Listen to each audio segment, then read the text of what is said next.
Hello, everyone. Thank you for coming. Welcome to Fruitmarket. I'm Fiona Bradley. I'm the director here. I'm really happy to be here with Mike Nelson to talk in and about this extraordinary exhibition. It's been a really popular show for us in the festival and after the festival. I mean, I kind of thought it would be, but it's very nice when that happens. And we can particularly know that it's been a popular and successful show for us because of the quality of conversations that our front of house team report that they've been having. Some really, really interesting conversations, which has fed back to us for the programme and that we can feed back to Mike, and the work can learn about itself with the audience, which is something I really like when that happens. So for those of you who've had those conversations with our front of house staff and to our front of house staff who are here, thank you very much for that. Mike has a long and deep history with Edinburgh. He's worked with many people. We stand on the shoulders of many other projects that you've done here in the city. I'm going to run through them quickly because I know they're important, very important, both in Mike's practice and for the city and for those of you who make work in the city. In '94, Mike tore Collective Gallery apart with To the Memory of H.P. Lovecraft, and it's '99, can't read my own writing. Okay, you're going to test me now, but I've got written here between '98 and 2008, you were a sculpture fellow. Okay, at Edinburgh College of Art. And then it says here, and I think this is right because I was only just here, 2004, Pumpkin Palace. The bus was parked just opposite the fruit market. And I had not long been in Edinburgh, and I was like, oh my God, this is the kind of thing this city can do. This is the kind of art we can have here. Really important work, really important for the city, for me, for Mike, I think, really incredible. And then in 2008, and this is my date, so I know this is right, Mike painted our fire escape red for a work called, untitled number 22, High Plains Drifter. Our fire escape is still red. If there's a fire, please go out the fire escape, you'll notice it's red. If you look at the fruit market from the side, you'll see that the windows are still painted red. It was one of those really fantastic work that I think introduced me properly to you. I knew you already, but knew you as a maker. That extraordinary work. We painted the fire escape red, all of it, everything in all the cupboards, everything in the cupboards, the education cupboard as well as the fire escape. The whatever it's called, the paintbrush that had been left lying on a ladder, we painted that red. We painted everything with 7 coats of red paint. And then somebody who I can't remember who they are, fortunately I would probably have to kill them, at the opening said, it's amazing what you can do with coloured filters, isn't it? It. But that was very important to us, and I'll come to that later. But of course, the main thing is you've been here. You were here for 2 months this summer building this. So we will come back to that. But I just wanted to say, for all of those works and for the 2 months this summer that resulted in this, can we please say welcome, Mike Nelson? Welcome back.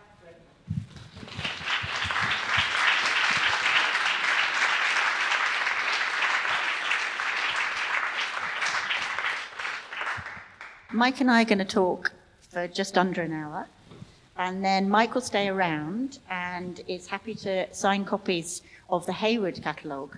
We haven't got our catalogue ready yet, and we'll maybe talk about that in the course of this evening as to why.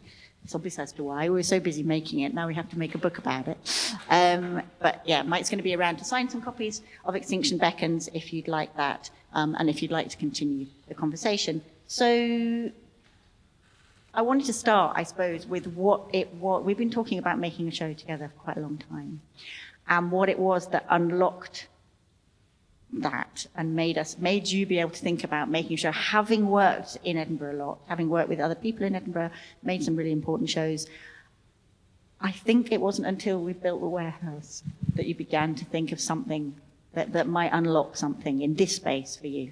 Yeah, I think, like you say, I think it was probably 2011 when I was doing the pavilion in Venice that we started discussing the possibility, and then somehow it kind of lapsed.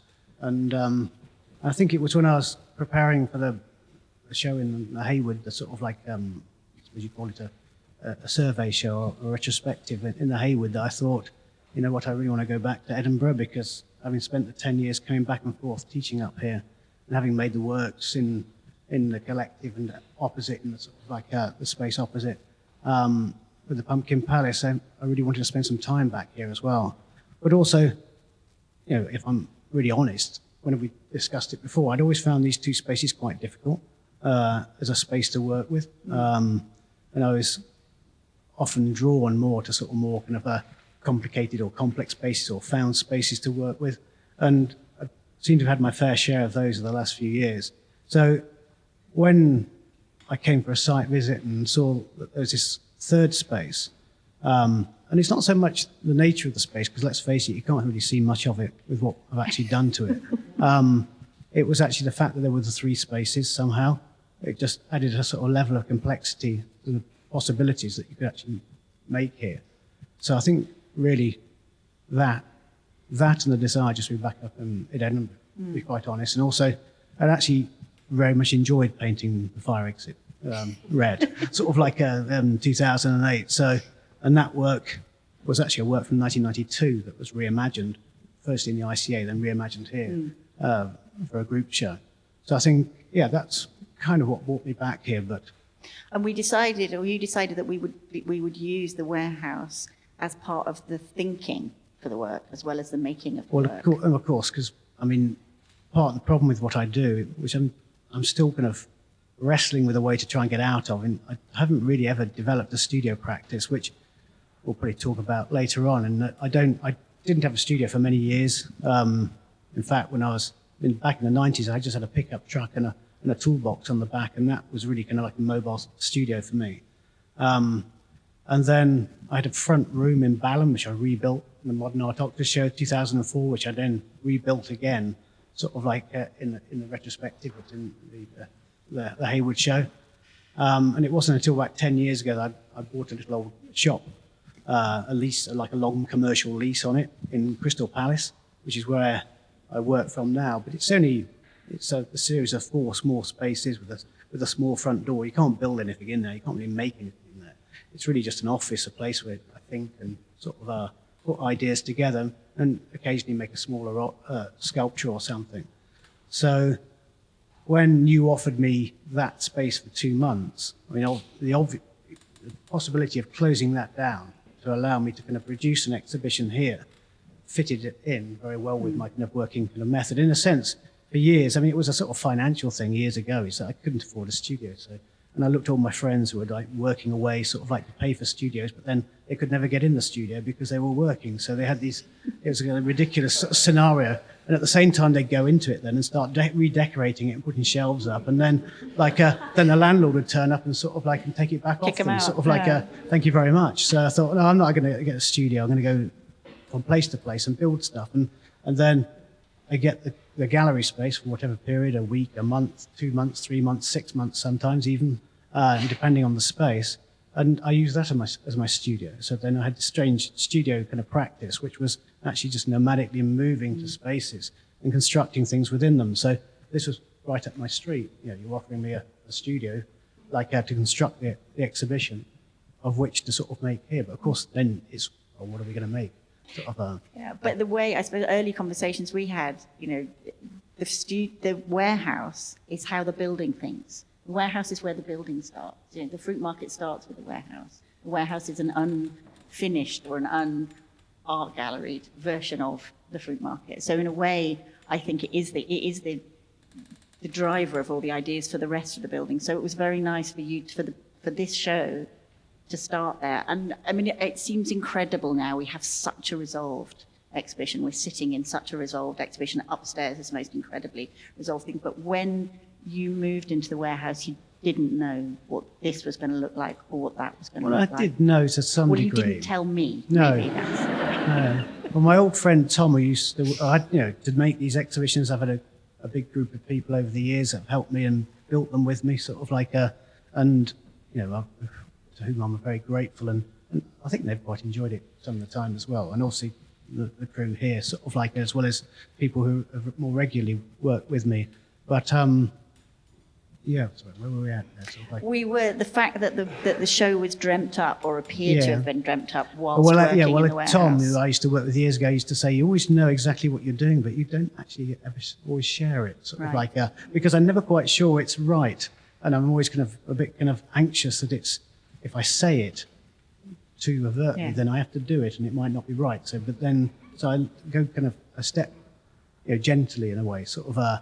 So with the beginnings of the show, I had this idea that perhaps I'd like to make a work that perhaps readdress photography, rather like I'd made a work in 2003, or was it for the Istanbul Biennale, where they invited me to make a work on site there, and it was just, the budget was very limited, and they just said, well, I said, I'd like to find a space outside. They were offering a space in the old harbour called Antrepo, I think it was called, the space, and it was the old harbour space, and it was a big old building, but it just was like an art space that had been commandeered from sort of like the harbour. The fact it was actually in the harbour, and wasn't really, it was actually sort of, it would have been outside of sort of Turkish land in a way, and I didn't feel like it was a particularly interesting place to make a work. So I went out into the Sultanahmet area on the other side of the Galata Bridge, which I was familiar with from travelling when I was younger, and found this old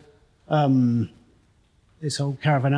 called Buyuk Validahan, which was kind of crumbling and falling down, but was kind of still running as a sort of really as an industrial sort of centre. I mean, people were casting buttons, kind of making trousers. These old weaving machines from I think from the beginning of the 19th century, the last Swiss weaving machines were still working in there. And it was an incredible place. There was like very little electricity, hardly any water, one set of toilets, and the roof was falling in here, there, and everywhere. There was a mosque in the centre, like a Shiite mosque, an old Iranian mosque, because it had been a place where people used to come and stop on the way from from Iran. And I made this work where I documented every room and built a photographic darkroom within it, which then sort of like every image of the building you passed through was within this sort of centre, and built this within the style from the materials within it. So I was working pretty much by myself for a month in that. So I'd sort of somehow, and this work was about perhaps that sort of pivotal moment of like when analog photography kind of was shifting into digital. It was like this. So it was on the edge of nostalgia, but it wasn't as yet nostalgic. It was still functioning. So in a way, I was kind of thinking again about photography and thinking perhaps how to sort of address photography in this digital age. So that was the start, wasn't it? That was the start of conversations, this notion of what's photography for? Yeah, and perhaps the construction of a sort of another photographic laboratory where I'd produce the imagery that then went into sort of like the other two galleries. And I was thinking back to the famous short story by Borges about this country of cartographers that want to make a kind of one-to-one map of the whole country, but then the map becomes kind of disregarded and neglected, very much as the country was. And as the map tore and ripped and fell apart, so did the country and its infrastructure. So I was thinking this was kind of a nice sort of starting point, an idea. But then, of course, so in a way, I suppose I'm explaining a way in which I can approach this work. Different works come from different sort of perspectives, but this one came from this perspective, and it wasn't till later, because then I start thinking, well, what on earth am I going to document? What has any kind of pertinence? The sort of part of the problem with photography now is like nothing really has any purchase. Nothing really has. Everything is documented constantly.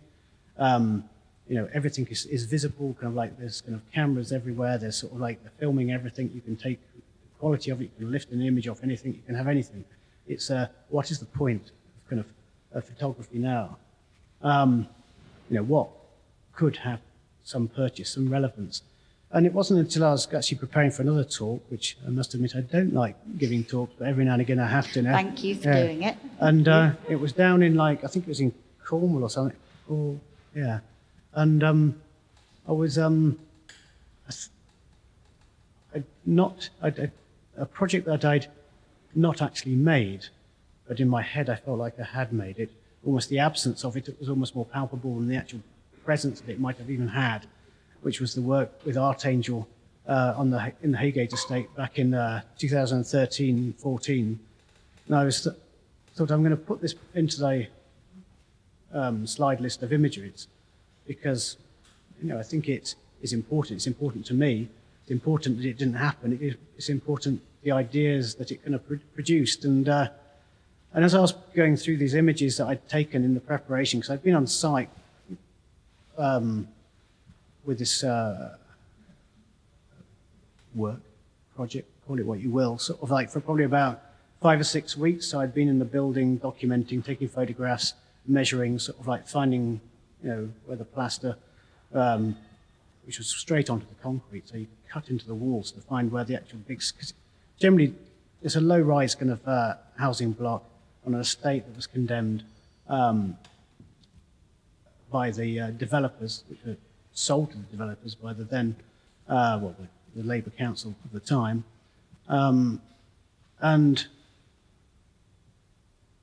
it came on top of an idea that I wanted to bury a building back in itself, to make a burial mound of itself. Originally, it was always going to be an industrial building. Do you know, I mean, we've talked about this, do you know where that came from, that idea? Or did it just come to you, let's bury a building in itself? The trajectory came from the rebuilding of the Smithson woodshed in Oxford in 2004, I would have said, because that interest in sort of like in land art wasn't, I came to sort of Smithson through sort of like Ballard and Brian Oldish, science fiction writers, really. I wasn't really a great fan of sort of land art per se. And I also have my own ideas, my own problematics of it, because ultimately it seems very much to me that land art, let's say American land art, is very much about a certain type of artist. Love it as I do, placing their own identity on a land that originally wasn't theirs ultimately. So, and in fact, I made a proposal for Northern Ireland years ago of just dumping piles. I remember with Declan McGonigal years ago as land art. But of course, it wouldn't be land art because you couldn't do that in a landscape like that. It would be immediately politicized. Yeah. But so, in a way, these ideas have been sort of formulating around that. And of course, British land art is very romantic. Say the lineage of somebody like this, Richard Long, sort of like, and often it was about walking or kind of like going, and often through countries outside of Britain, sort of. So I think it's a kind of complex and complicated and very politicized sort of territory. But anyway, going into this work, which was meant to be perhaps using a school or a bank or a sort of a hospital, because originally we started off with the old Bolsover Street Hospital in Fitzrovia, which is an incredible and rather aptly sort of like a bone hospital. And I've still got the drawings I made for the sort of like the construction of that. And in terms of its formal qualities, it was meant to be a burial mound. So if you imagine like a 6-story building, you knock down 4 stories, build an infrastructure that then takes the sort of rubble on top of it, and then the kind of like the basement and the lower floors become like the chambers of the tomb. But they're just remaining as they are because they're a tomb to itself and to the era that they represented, which to a large degree I was looking at the kind of post-war period of sort of Britain and the kind of optimism that I kind of felt was there, sort of like within the state. And it wasn't until we got offered this low-rise block on the Haygate, which I was always trying to avoid housing or domestic property because I think it's highly emotive. But what it did give was something that really was highly problematic, and highly problematic in terms of what was happening to it, what's happening to our country in relation to it, but also sort of on a formal level, it had a lot of land around it. And you could actually get access and move around and access and sort of like pull it apart. But unfortunately, the Haygate was built under a sort of Danish system called the Jespersen system, which is generally like concrete slabs. So it's like a huge house of cards. And this is what you found when you referred to them being plastering straight over the concrete. Yeah, so that's what you were looking for. Yeah, in fact, the ceilings, unlike my reconstruction in there, were actually straight concrete slabs. You can see you were painted straight onto the concrete, and that's again, it's like kind of a conceit of ours. It was not to run the wires through the walls. It was actually all trunking everywhere because it was through the concrete slabs. It wouldn't go through it. So anyway, the photographs I had of this building from the kind of the preparations actually were quite incredible, I thought. And they weren't taken as photographs to be shown. They were just taken as a preparation, really, sort of like a working photographs. And a lot of them, because they were actually within a building, they were all of a scale that could be blown up on a one-to-one scale. And I think that sort of sense of experiencing something on that scale, one-to-one, is far more sort of affecting in many ways. I suppose it is what a lot of your work does. You know, you've got the photograph, but you do build things on a one-to-one scale. Well, of course, the space was built on a one-to-one, and then it was, I mean, in a sense, it was like this madness of like trying to reconstruct, or trying to evoke something, to bring something back, sort of that had gone.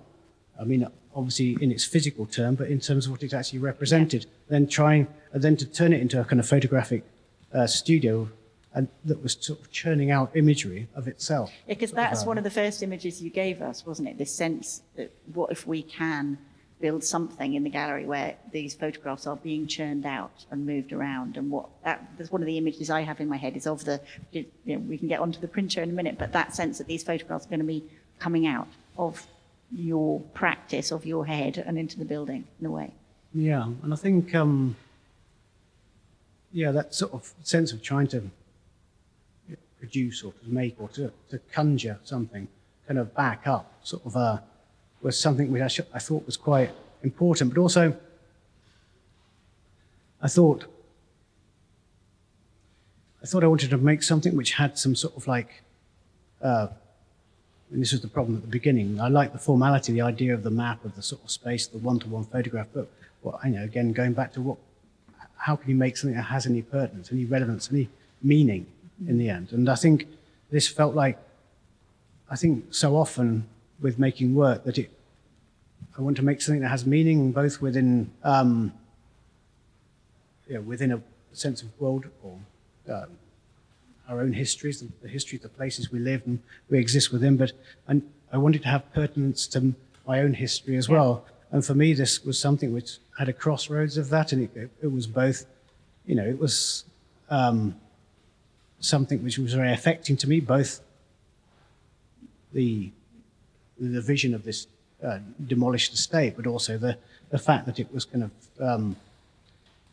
of cancelled by the council, which is another conversation. So the estate was handed over by the council to be demolished and to make way for flats which weren't necessarily going to have the same social purpose. I mean, the people were spread all over the country, sort of were sent out, and there's so little provision for flats within it for anybody else. It was already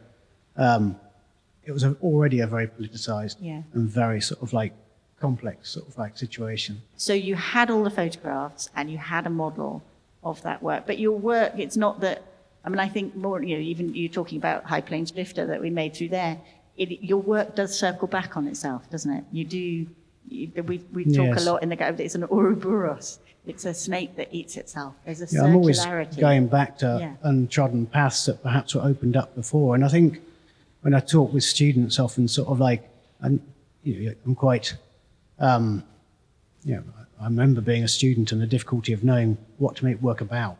It's quite difficult in many ways. And I think as you get older, there's both the histories you've lived through, but your own histories as well, which you can then sort of like revisit and try and make sense of. Because I think, as I said, the kind of whole process was quite affecting in many ways. And so it's, in fact, something which I've visited a few times. I made a work in relation to within the asset strippers at the Tate, in the Devine galleries, and I made 2 studio apparatus works, which kind of were concerned with it as well. So this notion of what to do, or no, just in relation to the poignancy, I suppose, or the sort of place that it existed within my trajectory through a world, through time, and what place that had for me at that point. So we had the photographs, and then you started thinking about how we make these photographs, which you had been looking at on your computer or whatever, and realizing that they were interesting photographs. What we do with them, how you make them visible, how you make them objects. Yeah, Well, I think, again, to come back to again, obviously there's two galleries. There's more than enough photographs. They could have occupied both galleries. But then, at the same time as putting together this slide talk, I came across these images, which came from a work that was made in Mardin around the same time in 2012, which the actual exhibition was only the map you see over on the right-hand side on the ripped-out wall. And I was invited to this very small Biennale in Mardin in the far southeast of Turkey. It was an area I'd travelled in a couple of times back in the 80s and early 90s, so I knew it quite well.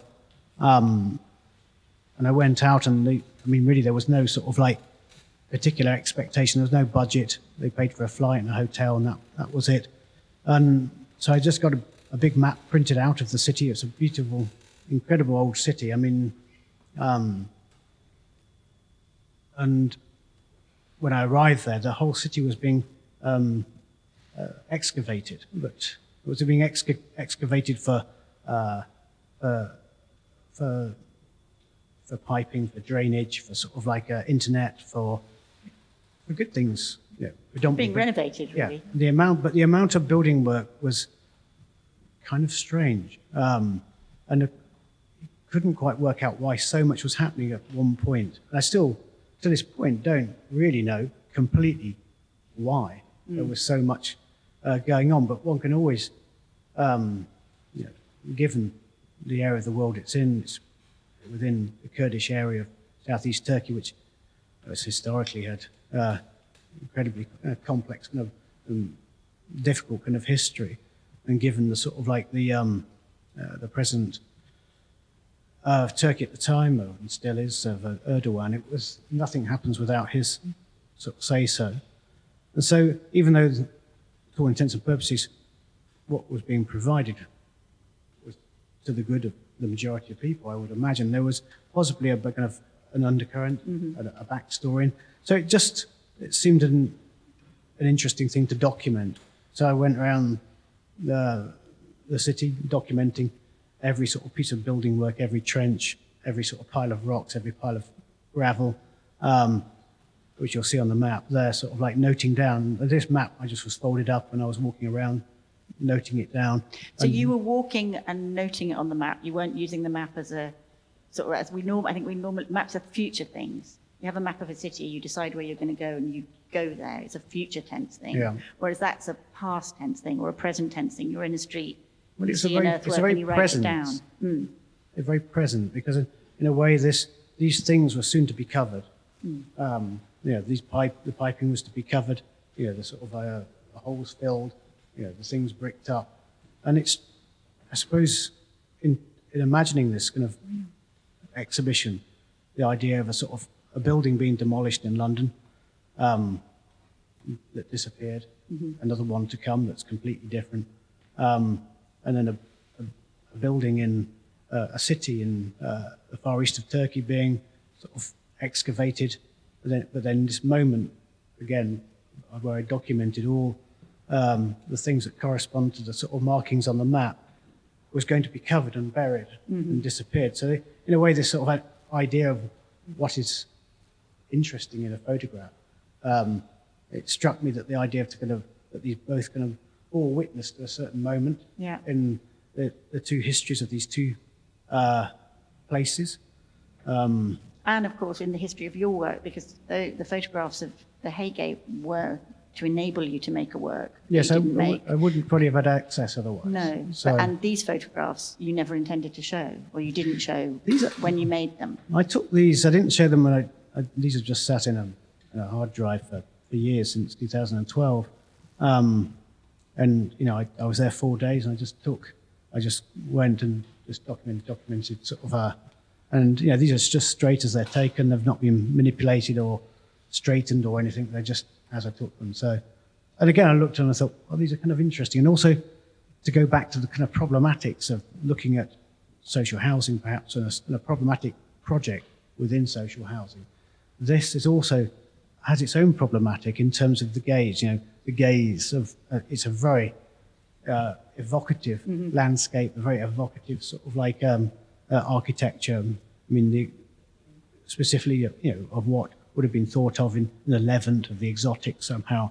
And yet always the focus is on something very banal, sort of like of a piece of piping or a piece of drainage or a sort of trench or a pile of bricks. So always the sort of sense of something in the back is the sense of that othering is always in the background and not in the foreground, which I think kind of makes it interesting for me, especially then when you pair it together with the two exhibitions, but also in terms, then again, it becomes, to return to the idea of the one-to-one map about scale, it becomes an exhibition about scale, where you have a reconstruction of a building on a one-to-one scale that's churning out images of another building of itself on a one-to-one scale. Then you come into here, and you have these small kind of photographs of a city, sort of, and you have these small benches that sit in front. And I think that sort of sense of almost being like childlike. When you come in, you sit on a small bench, and you look at these small pictures, and that is perhaps the same when you look at the big images upstairs, and it's one-to-one, but you can't kind of affect it. And I think that sort of sense of being sort of childlike and not able to affect somehow something is felt quite strong. But. I want to talk to you a little bit about the viewer. It's a thing we know about. One of the things that sculpture does is it moves us around. It makes us move around. It affects how we are and who we are. Often, there are no people. There's no people. There are no people. Say quite often to me, there are no people in Mike Nelson's work, and I'm always like, yes, there are. The people in your work is us. Clearly, you think a lot about how we move around this space and where we sit and how we sit. At what point does a viewer come into it for you? Or is the viewer you? Is it for you you're making them? I mean, originally, sort of going back, I mean, the thing that perhaps I became more successful for, through the 90s, I was making, generally I came out of college and I was making, out of Chelsea on my MA, I was making far more sort of didactic, sort of political work, which really demanded of you to follow a certain trajectory, shall we say, of thinking, where, you understand this, you move on to this, you move on to that. And then at the same time, I actually always go back to work I made in transmission in 94, which I thought was really quite clever, but actually sort of like when I watched the audience looking at it, I realized that they weren't really going beyond a certain point. And at the same year, I made this kind of piece with a tent on a raft, and it was called Taylor, and it was this idea of this hybrid script where I'd take a reference to a political story of the time that had affected me. I'm reading a reference to a literary or kind of cinematic, other than a reference to the space in which it was made. And this was made up in a warehouse in Liverpool, one of the last sort of bastions. It would have been one of the warehouses used in probably the last bastions of the British slave trade. And then it was referring back to the sort of like Haitian sort of raft crisis at the time, where a lot of people were fleeing sort of like Haiti, sort of like only either drown or be washed up in America, be sent back again. And then it was a reference to Taylor, the character from the title of the work, Taylor, Charlton Heston's character in Planet of the Apes, where they travel for 5 millennia to find themselves back in the same place, but in a worse situation. And even though that nobody really knew that, but the way people related to it as a piece of art, shall we say, sort of like or just as anything, I found was much richer somehow. They kind of somehow brought their own baggage, their own histories, and they sort of like added those histories to that work and somehow made their own conclusions from it. So that it wasn't sort of a polemic, it wasn't didactic, it was something which allowed somebody to come, it might be being directed by me to a certain arena, but it wasn't sort of prescribing exactly what they should think. So I think if we go on a few years, the idea of narrative then sort of led to the building of these big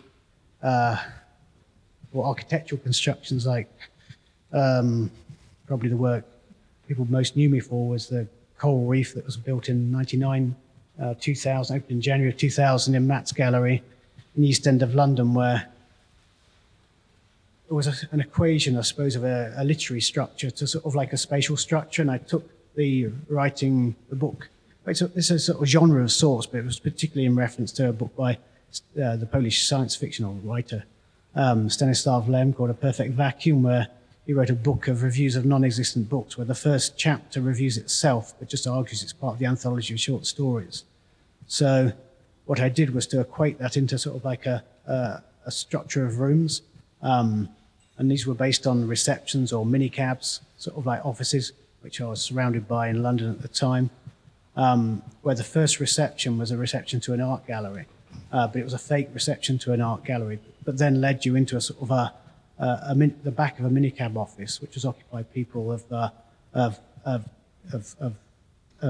Arab sort of or Islamic sort of like identity just by the objects you saw on the walls. And then it led you into a room of black magic, a room of evangelical Christianity, a room of sort of like sort of Marxist, sort of like South Americans, a room of like it. So in a way, there's this sort of sense of the coral reef referred to this idea of like a structure of sort of belief systems, fragile, and trying to get some sort of hold, within sort of like a wider structure of sort of the ocean surface, which I saw as capital, as money, sort of, and I suppose, and the idea was that the people that visited the exhibition would become those people, these lost people, lost in a lost world of these people with these beliefs, which we all are somehow.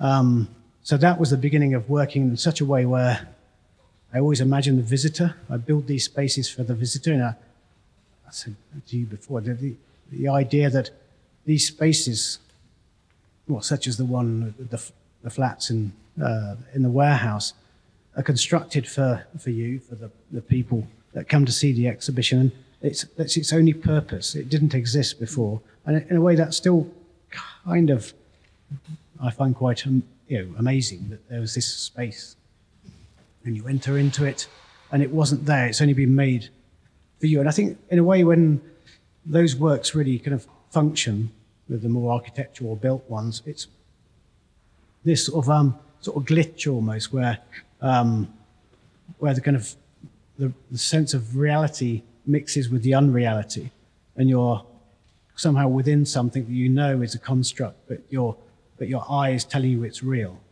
And then this construct sort of mixed with the sort of like a certain politic or a social sort of like reflection can kind of, I think for some, and even for me in my own work, can create a sort of a moment of like a glitch, like almost like a sort of a moment of some sort of looking down on something and an understanding of, I don't know, sort of almost like a, perhaps the way that kind of, alcohol or drugs might sort of somehow affect people at certain points, but perhaps with something slightly more enlightening.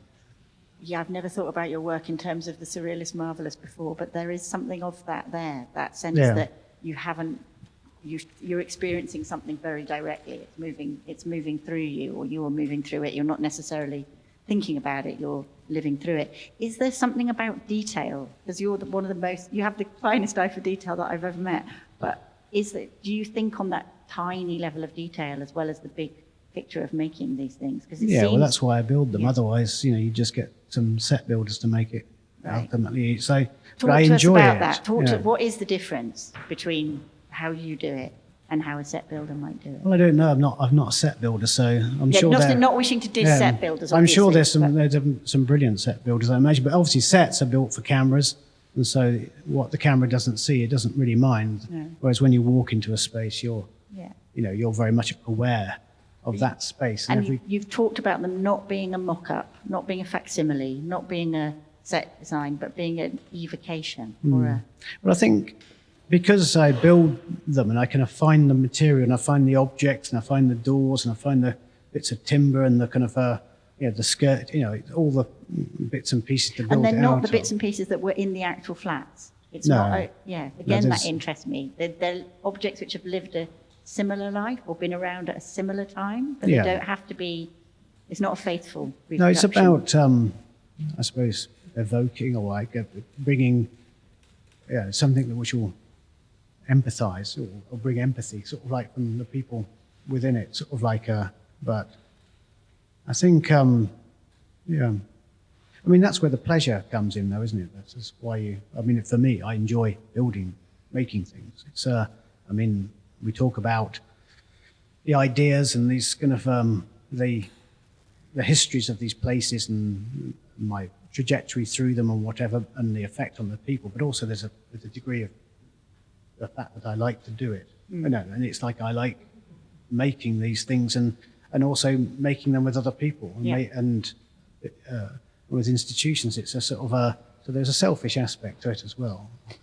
2 months and 10 people this show. Yeah. At varying times, which is a nice, it was a good crew, it was a good community Yes. that you built around the thing as well, to build it. Let's go back to the notion of photography and the printer. Talk to us about the printer. Because you started quite early on saying you wanted a print, you wanted to do something with photographs and you wanted to print them here. Well, I think the idea of a printer, I mean, obviously it's, you buy an enlarger, a photographing enlarger from 100 years ago, and you get a transparency off a camera from 100 years ago, and the quality will be pretty much the same now as it was when you took it then. Whereas now with photography, the obsolescence of the machinery, of the printers, of the cameras is just built in. So I think in many ways that idea of the obsolescence within printing was of interest, but also the idea of obsolescence full stop. I think it's obviously problematic, sort of like both as a thing in itself. Well, I suppose because you're testing a lot, aren't you, in your work, the notion of memory and remembering and forgetting, and as you said, things which no longer exist, but what you do in order to remember what somewhere felt like. Obviously, you take photographs, you look at detail. Yeah, but I mean, it's different. This work is different, obviously, to a work like Coral Reef, where the coral reef is that you're evoking these spaces out of the material that you find. Yeah. Whereas here, I was looking more to reconstruct or reimagine the space that I'd been in. And I did have these photographs that I documented. Yeah, so it had to look like that. The space had to look like that, but only like it. But I think it's more important that it felt like that, sort of like, which I think was more the point. And that's, I suppose, the point was that, we've got wallpapered ceilings, whereas on the whole it was just concrete slabs in the actual low-rise buildings at the Haygate. So, but we spent a lot of time looking for the right wallpaper. Again, not necessarily the wallpaper which was in each flat, but the wallpapers which might have been in the flat, or which maybe in your memory, my memory, are in family members' flats, which were like that. Or the work. Do the objects have to have lived the same life somehow, wherever they've done it? Yeah, I think objects. I mean, you talk about where are the people in the work, but obviously within those objects are the people. I mean, we go back to the Asset Strippers, which was a work made for the Devines at the Tay, where I tried to reimagine sort of monumental sculpture, but from the end of sort of our industrial heritage, which in a way funded the construction of these museums. Yeah, of course. And directly funded the sort of like the Devine galleries as a monumental sculpture gallery. But these objects, which then were constructed into monumental sculptures of sorts, had this slightly kind of anthropomorphic or animal-like sort of kind of presence, but also that was doubled by the sense of absence of the people that had worked the machines. And I mean, that was always my great worry of making that work, was that it was going to be patronising, sort of like the people that had worked them, sort of, and by all intents and purposes, about reports I had back, it wasn't, but also directly, one day I found myself wandering around in there, because it's quite open and people don't know who I am most of the time, sort of. I started chatting to this man that actually was from Glasgow, sort of like, and he'd worked using the same welder on the Hillman Imp factory, sort of, and he was really visibly moved, and he'd really, enjoyed it. I didn't tell him who I was. We just had a chat, sort of like, and it was quite reassuring quite early on. But recognise the intent, or that the intent was not to belittle but to raise up these things, really, to Yeah. look at them properly. Yeah. About Well, it's them. kind of, during my lifetime, the end of industry has been a huge kind of part, especially growing up in the Midlands. It was kind of what I was surrounded by and what most of my family worked in. So it was a particularly it's like personal thing. in that respect. So Can we move metaphorically? There's too many of us upstairs. Yeah. And think a bit about those works. From what we knew, those enormous, incredibly beautiful and wonderful things upstairs happened in about 2 weeks and came out of nowhere. Obviously, you had them planned for about 2 years, but didn't tell me. That's fine. No, for a long time there was a lot of material upstairs. We knew we had the glass that's in the works upstairs. That came from our Barry LeVay show. We'd over-ordered the glass. So we had too much. We didn't smash it all up for our Barry LeVay show. Those of you who came to see that might saw them kicking around. I saw them a few months before, and I thought, and then they kind of stuck in the back of my mind. And I thought, well, they've got to be useful for something, those big sheets of glass. Sort of, and so I started, and I was trying to work out a way to, to work with these large photographs, but to do something, perhaps, to turn them into sculptures of sorts.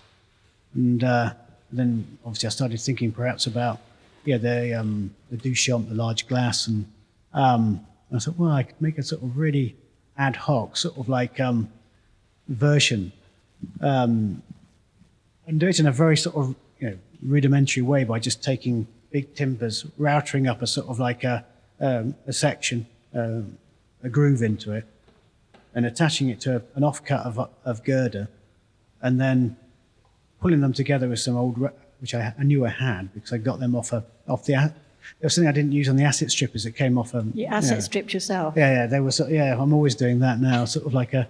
But it's and so I sort of. So that was the kind of the idea for that, and then Callum and David found me some offcuts of girders, which came from. We did have a lovely 2 month or maybe a year scavenging around Edinburgh. Yeah. David in particular finding things. So we went building up sites. to go and look at them, and they were the ones you see upstairs. But what's particularly sort of like poignant is that, I mean, it's the old music school, wasn't it? I think It's the old girls' high school, isn't it? What I'm going to look at. It's the building that is going to become a music school. But up on the hill. these bits of girders actually sort of like come from a refit from the 1970s, and in fact they were the refit for the what do you call it? The auditorium for the first Scottish Assembly. But of course, then the referendum went against. Sort of like so this it was never used somehow. But these were what those girders came out of. Which it's a bit of an aside, but it seemed to that the steel was quite. There are these lovely bits of steel, which the bit I like about them is that they're cut into a length that's the biggest that two men can carry. Yeah, that's the unit of them. Yeah. It's all about weight, which is great. They were nice, the guys that gave it to us. They were sort of, what are you doing? We invited them down. I don't know if they came or not, but sort of, anyway. So it's another thing that never happened. Yeah. That building is a thing that, And then the timbers that are holding them are a mixture of ones that came from a salvage, like a wood reuse place here that I found. You'll see the one with the sort of like the whiskey must come out of an old pub, the Joyce. And then the rest are from Venice. From the I've generally started to take apart the remnants of iron posture at the British Pavilion. So the timbers of some of them are from Turkey, and some of them are from Venice. The circular ones are Venetian. They were the flooring structure from one of the rooms, and then the more hand-cut sort of timbers from Turkey, which seem kind of nice in relation to this work down here, but also the benches, which are still here behind me. The benches are all made out of the flooring from that work as well. So there's sort of like there's a, not that you would know, but for me that seems somehow important. So me and Otto made those in the weekends in between building the kind of flat next door. And then my old friend Paul, who's been working with me on and off for years, he came and took over the sort of finishing off downstairs where I'd come back and forth. And I could go upstairs with Otto, and we made the the structures in the last 2 weeks upstairs. For the, One of them was in a lot early, while you were still making the others. One of them you made completely, and I spent a lot of time looking at it and looking at it with you and thinking about it, and I couldn't get out of my trying to work out what it was.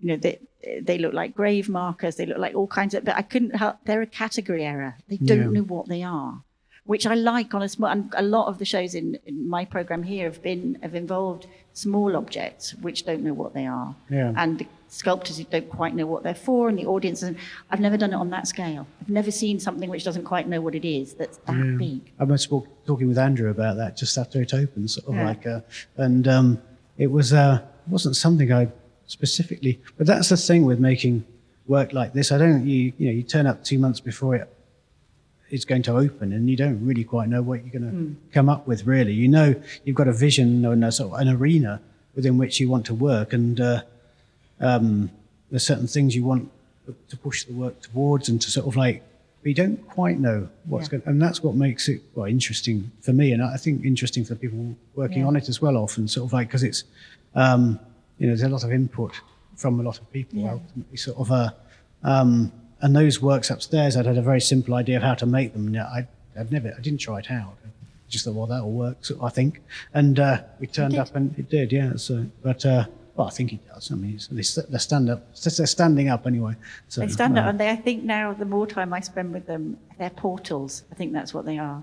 They send you somewhere else, and they don't necessarily send you where the photograph wants you to go. For me, they don't necessarily send you into the Haygate or back into your aunt's flat or whatever. For me, they send you in straight wherever you'll want to go at that time. They send you different places, which I think is amazing. Yeah, well, I think to go back to the idea that sort of like this idea of hybrid scripts that I had back in 1994, where the residue is the sort of like the object, and the object is like a catalyst for you to access something, and that something is dependent upon your histories, your sort of baggage.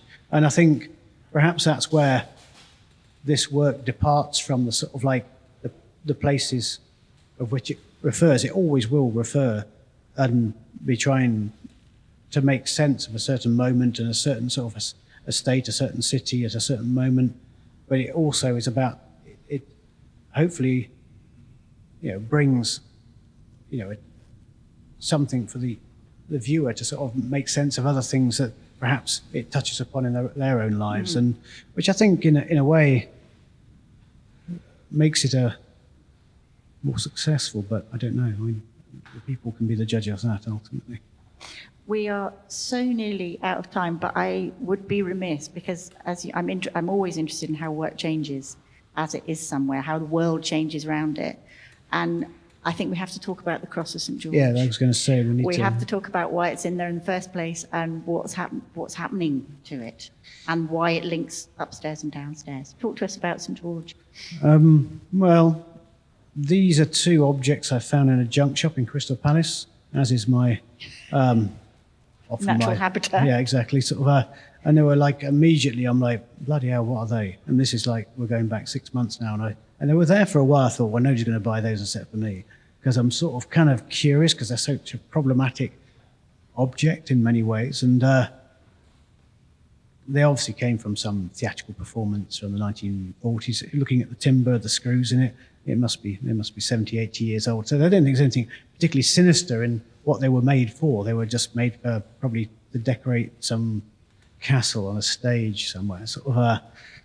But the more I looked at them, the more I kind of thought, oh, well, they're kind of, there's something in them, because they're just what they are. And I knew I was going to be making these constructions for the photographs. And I was looking at it, I thought, well, I can work them into the timber to hold the kind of, and obviously there's a perversity about using them here in Scotland, but an obvious perversity, kind of an awkwardness, but also sort of like, there's a sort of a connection between sort of like here, this hilltop city in the sort of east of Turkey, in the Levant, in the sort of like the Crusader sort of like belt of sort of like of our shared histories somehow. And I just thought, well, that's kind of, that's interesting ultimately.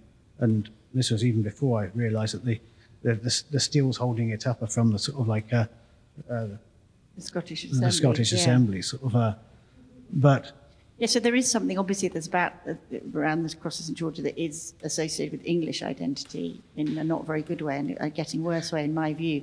But also, both cathedrals and the mosque in Beirut are dedicated to St George. St George is a figure in both crusading histories. saint. I mean, in the end, sort of like, I mean, one could have predicted, but not on the scale. I mean, I went down to a funeral of my old next door neighbours in the village. I grew up in this kind of textile village in the Midlands called Shepshed, and every sort of like lamppost, every sort of 20 yards has got a sort of St George flag hanging off it, and a sort of like a cross sprayed on the roundabout, and it was kind of shocking, really, but also because it kind of reminds me back of the 70s and the early 80s, where sort of like you'd always see DOB, NF or BMP sort of like and swastikas sort of like, and it was and in a way this sort of like spraying of sort of red crosses everywhere. It just, I mean, in a sense, I find it. I mean, it's really upsetting because it's turning the flag of England into a swastika ultimately. Sort of like at the moment, it's kind of really problematic. Sort of and I don't think all the people doing it are really aware of that. And I don't think they're all kind of fascists, sort of like, but I think some of them will be are very misguided. Or they're all very misguided ultimately in the use of it. So I must admit, in these latter days of the exhibition, it certainly brought another aspect to it, sort of like which was one I wasn't really expecting, but it's one that's ultimately underpinned by the problematics of our country, of our state, of the sort of removal of sort of like of social housing, of sort of the welfare state, sort of like, and the demonization of people and othering of people from other places that have been affected by highly problematic political circumstances, whether it be Kurdistan or elsewhere in the world, which there's many, one in particular, and I think the sort of linkage between that estate and maybe the George flag and sort of like these works and the sort of like the omnipresence of the media that documents it constantly, the witnessing of it is the linchpin of this whole kind of exhibition ultimately, sort of for me. But it's that's for those to decide, I suppose. But that's lovely. Thank you. We are going to stop it there. I'm really sorry. I feel that I would like to listen to you for hours talking about your work. But for 1 hour just now. But before we all thank Mike, there are some other thanks that I want to do. This is an ambitious exhibition that we're so proud to make, to have made. And I just want to thank some of the funders who helped us make it, specifically for this exhibition, the Henry Moore Foundation, Gallery Neuger Schneider, and Sophie Crichton-Stewart, but also to the patrons and programme supporters who support us year-round, year-on-year, to enable, it's an extraordinary, that I think, and it's, those of you who know me well know it's a complete article of faith for me, that we can put on an exhibition like this for free. And you can come as many times as you like. You can come for 5 minutes, you can come for 5 hours. And I know our front of house staff are here to tell me that people do both. They drop in and out and they stay a long time. So that's really, really important. If you would like to join our programme supporters and patrons, obviously please talk to us. But there is also a donations point that you could tap to donate if you would like to do that. And do take the opportunity, if you would like to buy Mike's book from the Hayward. Mike will be here to sign it if you would like that. I'm afraid it is £35. The money that we make in the bookshop does support the programme, as you know, and we didn't set the price for this, and I wouldn't have set it that high. But that's a whole other thing, and it's nothing to do with either of us. Sorry about that. There is also, Mike very generously made a limited edition print to support the Fruit Market as part of this exhibition. It's a print taken from this work. It's the image that you're sitting by over there, which has the hotel backwards. If you would like to purchase one of those, they're in the shop. Please do. Please take this opportunity. But mostly, the thanks are for you as the audience. We often say we're nothing without you. This work would be meaningless without people in it. So thank you very much for coming to the show, and thank you for for coming to this talk. But most of all, of course, please, let's thank Mike for making this work, for making it here, and for talking about it.